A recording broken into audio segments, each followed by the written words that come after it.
Hello students, welcome back to another video. अगर आप लोग बीए थर्ड ईयर के 6 सेमेस्टर में हैं और पॉलिटिकल साइंस को पढ़ रहे हैं तो इसके न्यू बैच की क्लासेस हमने स्टार्ट कर दी है ऑल यूनिवर्सिटी के लिए। और आज हम पेपर नंबर 2 जो आपके पॉलिटिकल साइंस का है, इंटरनेशनल रिलेशंस एंड पॉलिटिक्स, उसका यूनिट नंबर 3 स्टार्ट करने वाले हैं। यूनिट नंबर 1 एंड 2 हमने पूरी कंप्लीट करा दी है और कई सारे पार्ट्स में आपकी यूनिट 1 एंड यूनिट 2 कंप्लीट हुई है, क्योंकि बहुत सारे टॉपिक्स हैं जिनको हमने अलग अलग पार्ट्स में कवर किया है और पूरा नोट्स के साथ किया है। तो आप उस वीडियो के लिए चैनल पर विजिट जरूर कीजिएगा। पूरी प्लेलिस्ट बनी हुई है, आपको डिस्क्रिप्शन बॉक्स में लिंक मिल जाएगी। आज हम पढ़ेंगे यूनिट नंबर 3, जिसमें आपको पढ़ना है कूटनीति के बारे में कि कूटनीति क्या होती है। फिर उसके बाद आपको पढ़ना है निरस्त्रीकरण के बारे में। फिर आपका अगला टॉपिक है हथियार नियंत्रण और परमाणु प्रसार। फिर आपका टॉपिक है संयुक्त राष्ट्र और नई विश्व व्यवस्था।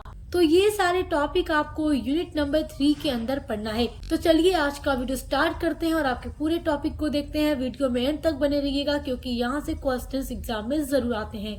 तो हम सबसे पहले पहला टॉपिक पढ़ रहे हैं आपका, वो है कूटनीति। तो कूटनीति जो शब्द है, पहले इसके बारे में जानते हैं कि इसका मतलब क्या होता है। देखिए, जो कूटनीति शब्द है वो अंग्रेजी के डिप्लोमेसी शब्द से बना है, यानी इसको इंग्लिश में डिप्लोमेसी कहते हैं। और जो अंग्रेजी का डिप्लोमेसी शब्द है वो ग्रीक भाषा के डिप्लाउन शब्द से बना हुआ है। और डिप्लाउन का अर्थ होता है फोल्ड करना, मोड़ना या दोहरा करना। देखिए, रोमन साम्राज्य में पासपोर्ट, यात्रा या अनुमति पत्र और महत्वपूर्ण सरकारी दस्तावेजों को मोड़कर सील किया जाता था, जिन्हें डिप्लोमा कहा जाता था। पहले ये जो शब्द डिप्लोमा था केवल दस्तावेज और दूतों से जुड़ा था, लेकिन आज इसका अर्थ बहुत बदल गया है। आज इसका अर्थ है एक देश का अनेकों देशों के बीच वार्ता होना, समझौता करना, शांति बनाए रखना और राष्ट्रीय हितों की रक्षा करना। तो इस तरीके से हम समझ सकते हैं कि कूटनीति शब्द की उत्पत्ति जो है ग्रीक शब्द डिप्लोमा से हुई है, जिसका अर्थ था पहले आधिकारिक मोड़ा हुआ दस्तावेज। और समय के साथ यह शब्द राज्यों के बीच बातचीत और समझौते की कला के रूप में विकसित हुआ। यानी कि कूटनीति का अर्थ होता है समझदारी के साथ देश की नीति को चलाना, क्योंकि पहले तो ये केवल दस्तावेजों तक सीमित था, लेकिन ये आज क्या है कि एक देशों का अनेक देशों से वार्ता करना, समझौता करना, संबंध बनाना और समझदारी के साथ देश की नीतियों को चलाना, ये सब क्या है, कूटनीति है। धीरे धीरे ये शब्द राज्यों के बीच आधिकारिक व्यवहार और वार्ता के अर्थ में प्रयोग होने लगा। यहाँ पर देखिए, एक और शब्द मैंने नोट किया है, राजनय। तो कूटनीति को राजनय भी कहा जाता है।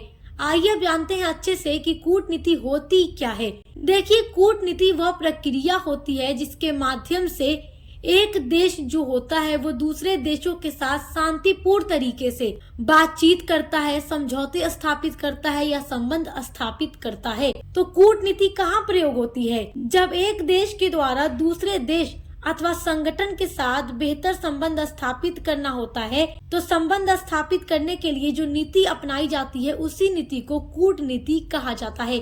और ये कूटनीति विदेश नीति का एक आयाम होती है। देखिए, कूटनीति जो है अंतर्राष्ट्रीय राजनीति का एक बहुत ही महत्वपूर्ण हिस्सा होती है। यह शक्ति के प्रयोग की जगह बुद्धि, धैर्य और बातचीत का उपयोग करती है। एक अच्छी कूटनीति देश को विश्व में सम्मान भी दिलाती है और उसके हितों की रक्षा भी करती है। आप जानते हैं कि कूटनीति जो होती है उसका कार्यकर्ता कौन है?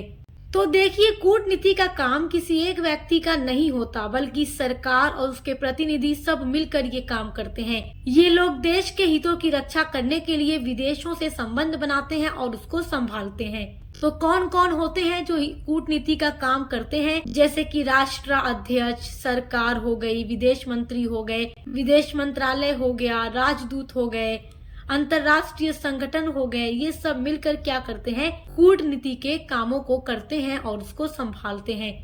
तो आई होप कि कूटनीति क्या होती है उसका अर्थ आप लोग समझ गए होंगे। देखिए, अब समझते हैं कूटनीति का उद्देश्य। This is very very important topic. कूटनीति का उद्देश्य एग्जाम में जरूर आता है, परिभाषा आती है, विशेषता आती है।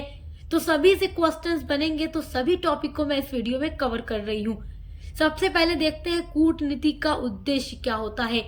तो देखिए, अभी तक इसका अर्थ जो आपने समझा है, उसके अर्थ को समझकर कहीं ना कहीं आप इसका उद्देश्य समझ रहे होंगे।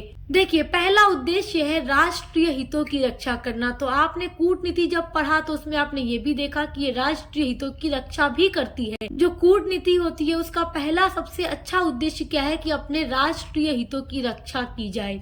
दूसरा उद्देश्य होता है कि विश्व स्तर पर शांति बनाए रखा जाए, शांतिपूर्ण तरीके से क्या हो, एक देश का दूसरे देश के साथ अच्छे से संबंध स्थापित रहे। तीसरा इसका उद्देश्य है कि व्यापार और आर्थिक संबंध को बढ़ावा देना। कूटनीति के माध्यम से अंतर्राष्ट्रीय व्यापार होते हैं, आर्थिक संबंध स्थापित किए जाते हैं, उनको बढ़ावा दिया जाता है। कूटनीति का पांचवा उद्देश्य है युद्ध और संघर्ष को रोकना, क्योंकि कूटनीति के माध्यम से एक देश अन्य देशों के साथ समझौता करते हैं, बातचीत करते हैं, संबंध बनाते हैं, ताकि क्या हो, शांतिपूर्ण तरीके से सभी देशों के बीच में अच्छा संबंध बना रहे।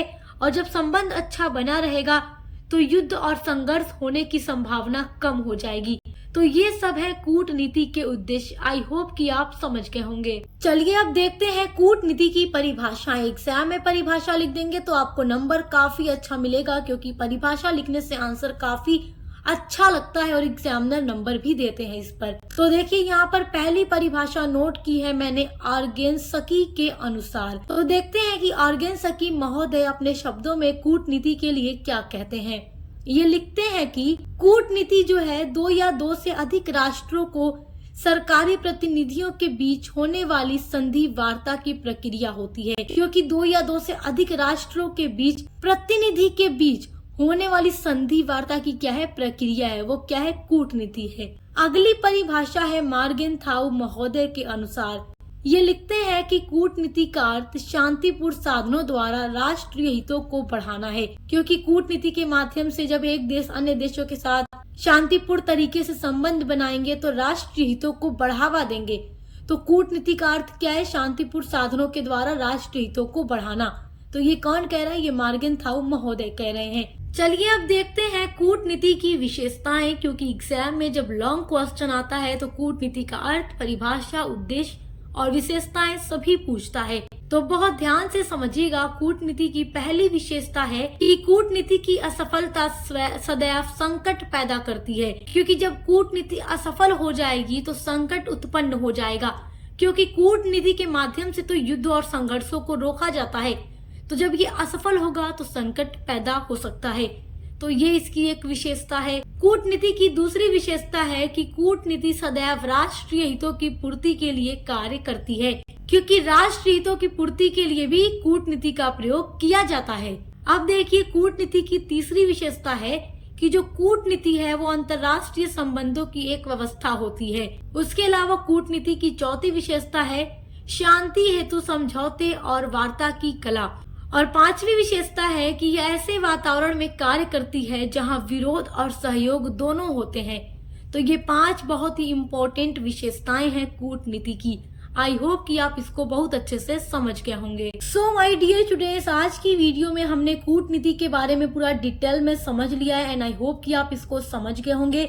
तो अब देखिए, आपका अगला टॉपिक है निरस्त्रीकरण, और बाकी के जो टॉपिक है इनको हम नेक्स्ट वीडियो में पढ़ेंगे। और आपकी एक पार्ट में ऐसे ही वीडियोस आती रहेंगी। आज का वीडियो पार्ट 1 है और ऐसे ही आपको पार्ट 2, पार्ट 3, पार्ट 4 में ऐसे आपको अपने हर एक टॉपिक पढ़ने के लिए मिलते रहेंगे। तो अच्छे से पढ़ाई करते रहिए, एग्जाम की तैयारी करते रहिए। Best of luck. अब मिलते हैं अगली वीडियो के साथ।